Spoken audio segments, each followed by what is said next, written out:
Whatever you got to do. Oh, wow. Yeah, I project. Shit. I get Zach Galifianakis a lot. I get Seth Rogen. I get if I'm shaved and like clean cut, I get Rudy. That hasn't happened in a while. I started growing my hair out when I started comedy. I had a crew cut and a clean shaven face. Then I started comedy and just stopped buying razors. So I never got haggard before. But I mean, I can see that. I get the guy from Lost a lot. I mean, it's a fat, hairy guy. It is what it is. That's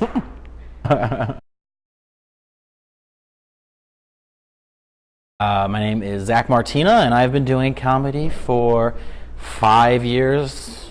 5 years. I mean, I always liked stand-up in high school. I always needed attention. I liked doing what I did, and then in high school I watched it a lot, and I was like, oh, I could never tell a story, I could never tell a joke, and then I was 25, I was managing a bar, we did a comedy night, I talked to the headliner, and I said, oh man, I've always wanted to do that, and he summed it up, and the idea that, hey man, you can either never do it, and you'll always wonder what if, or you can do it, and it'll go great, or it'll go bad, and at least you tried. And I don't know if it went great the first time, but it went well enough for me to keep doing it. No idea. I don't like to think about it. I really such a bad temper before I started doing comedy, and kind of just wandered from job to job and would try a bunch of different things. And comedy brought me to my wife, and comedy brought me a different level of happiness. So I don't like to think about what I would do without it. I don't know if I'd like who I was. What comedy means to me, I mean, it's the second most important thing in my life outside of my family. It just makes me happy. It's the first time I felt like I was actually decent at something, or something that I created I was proud of. I don't know what it means to me, but I can imagine doing other things, but I don't like to. That's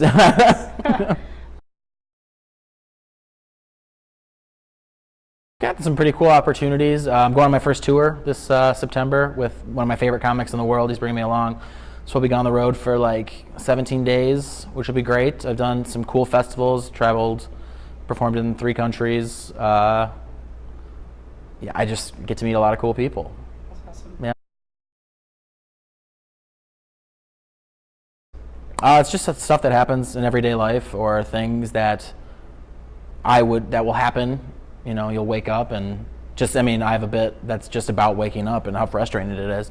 It's just stuff that I think about, and then I do it on stage, and it's like, oh, people relate to it, and if they don't, then you get rid of it. It's just trial and error, I guess. I don't know. The performance thing, that was one thing that always helped me out early on, is I don't know how I inherently knew how to be on stage, perform on stage. The writing took a little bit longer, but yeah, the performance aspect has always come pretty easy to me. No problem. I mean, you just look up to guys that you work with, you know, like Paul and all the headliners that you get to go out. Not all of them. Some of them are assholes. Some of them are great, but some of them are jerks. And you kind of are wowed at the things they do, how they see life, how they see jokes, what comedy is to them, and it's you're envious of things that they can do, whereas maybe they're envious of something I do in the performance. It's the level of camaraderie in it, especially if you're with some cool people, is just one of my favorite things in the world. It's the closest thing I've ever come to. It's the only acceptable fraternity, in my opinion. I don't fail very much. No, failure, that is, I don't know, you can't enjoy the good shows without the bad, because then if everything's great, then look, there's no dichotomy. There's no end of the spectrum to it. Like a bad show, you just stand your ground up there and you try and get out of the hole. Some comics have told me that the best comics are the ones that can go up there, dig themselves a hole, and find a way out of it. And it's just, if it's going great, it's one exercise up there. If it's going poorly, it's another exercise up there. You just make the best of it. It's glass half full mentality, I suppose, optimistic. As a middle, you have to make them remember you. Otherwise, it's just like, oh, that guy warmed up. I don't really remember anything he did.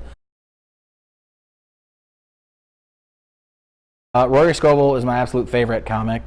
Big fan of Kyle Kinane. There's some other guys out there. I love John Mulaney's writing style. He's a great performer as well. Worked with Andy Kindler once. I love what he does. Those guys come to mind right off the top of the bat. I really liked Dane Cook's early stuff. It was a big influence on me when I was in high school. You got your Jerry Seinfelds out there and all that.